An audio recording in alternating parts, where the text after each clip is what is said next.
হইলাম কব ঘরে, পূর্ণ হইল বৎসর সাত, দূর কর বিশ্বর সাত, পুরায় মনের সাত, মায়ের রন্ধনে খাবো ভাত।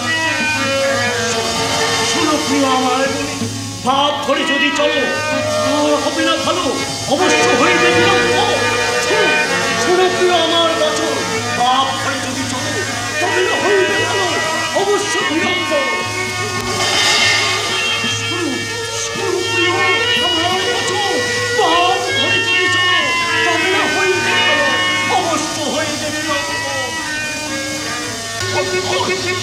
শোনো প্রিয় আমার বচন, বাপ ঘরে যদি চলো তবে না হইবে ভালো, অবশ্য হইবে বিলম্ব।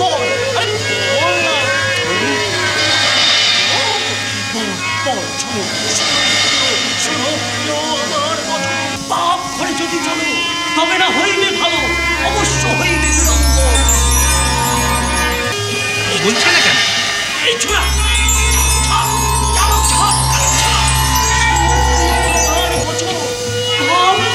লক্ষণ আমার চেনা সীতানাথ বাবু।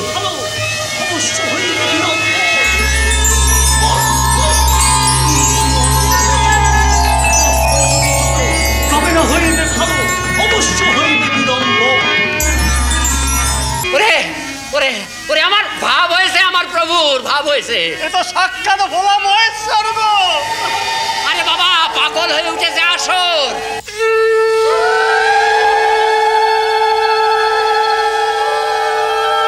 দেখো দেখো মেয়েরা, মেয়েরা উলু দিচ্ছে, শাক বাজাচ্ছে, শিব ঠাকুরকে দেখে মেয়েরা কেমন করছে গো দাদা।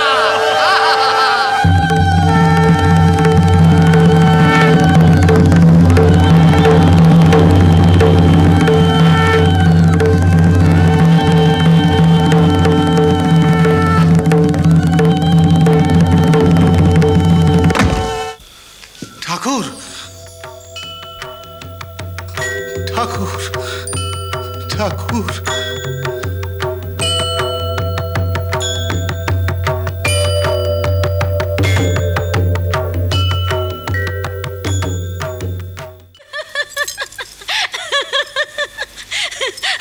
হয়েছে, খুব শিক্ষা হয়েছে। যেমন অম্বিতম্বি করতো সব ব্যাপারে, এবার বুঝেছে। সত্যি মথুরের এমন দশা। এখনো গো ছাড়েনি জানেন তো, বলে কিনা ঠাকুরকে আরো পরীক্ষা করবে। করুক না, তোমার আপত্তি কিসের? ও মা, আপত্তি থাকবে না? ওর পরীক্ষার ধরন তো আপনি জানেন, মানুষটাকে টেনে টেনে নরকের দরজায় নেবে।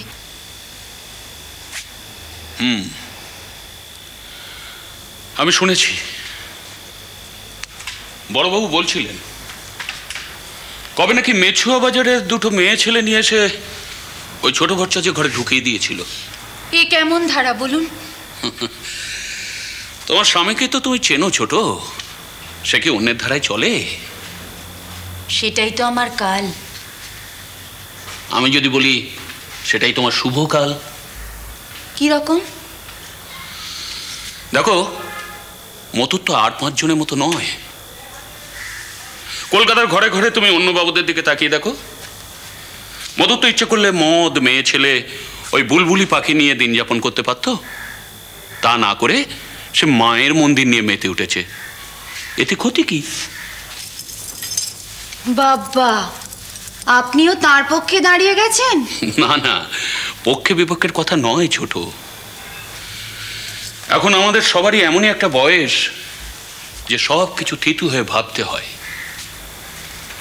আবেগ, অহং, মিথ্যে মান, অভিমান আগ্রে থেকে কি লাভ? আরে বাবা, যার যা হবার তা তো হয়েই গিয়েছে।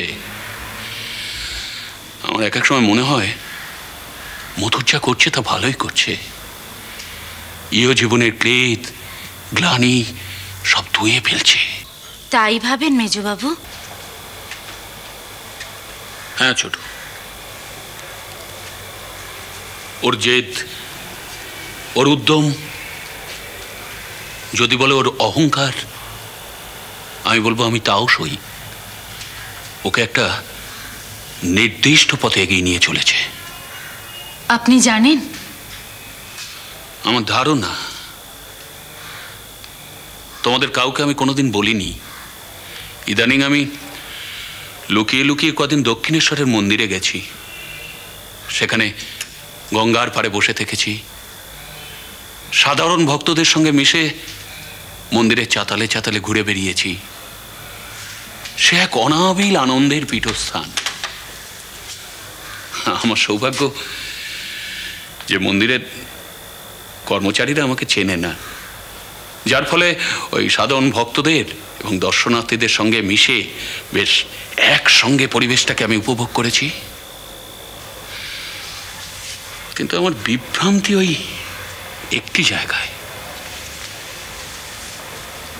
কোথায়? ওই মন্দির আমাদের শ্বশ্রুমাতা রাসমণি দেবীর মানবী সত্তার প্রকাশ নাকি দেবী সত্তার? আমার ভাবতেও অবাক লাগে, এতদিন এ বাড়িতে এত কাছ থেকে মাকে দেখেও আমি চিনিনি। এই কথা কেন বলছেন মেজবাবু? একবার ভেবে দেখো ছোট, কোন যুগে দাঁড়িয়ে তিনি কি কি কাজ করে চলেছেন। এক সাধারণ রক্ষণশীল হিন্দু জমিদারের গৃহস্থ। কি এমন ঘটেছিল এ বাড়ির ভেতরে বা আশেপাশে যার সংক্রমণে তার এই উদ্ভাস? তাঁর কীর্তি ওই দক্ষিণেশ্বর আমি যত দেখি ততই মোহিত হয়ে যাই। এসব কথা বলা আপনারা বন্ধ করবেন। কেন? ভারী হিংস্র তো তুমি মাকেও হিংসে করো। আপনি জানেন না, কদিন ধরেই মা এক নতুন বায়না ধরেছে। মা নাকি সব ছেড়ে ছুড়ে দক্ষিণেশ্বরে চলে যাবে, ওখানে গিয়েই নাকি মা থাকবে। ভালোই তো। না, আমি মাকে যেতে দেব না। সে তোমাদের ব্যাপার, কিন্তু আমি যতদূর বুঝেছি দক্ষিণেশ্বরে জগন্নাথ আর লীলার আলোতে রানী রাসমণির মর্তমহিমা এমন ভাবে ছড়িয়ে পড়েছে যে আজ হোক কাল হোক মাকে ওখানে যেতেই হবে। আপনারা আটকান। আমাদের এত ক্ষমতা? কে টানছেন ওকে জানো? ওই ছোট ভট্টাচ। ওর টান সামলে মাকে আগলে রাখা আমাদের পক্ষে অসম্ভব। সে মানুষ যে সেজন নয়, মাকে ও দখল করে নিয়েছে। ছোট ভট্টাচ মাকে নিয়ে নিয়েছে? হ্যাঁ, কাল মথুরকেও নেবে। না, পরশু তোমাকেও। একের পর এক পর পর গ্রাস করবে ও।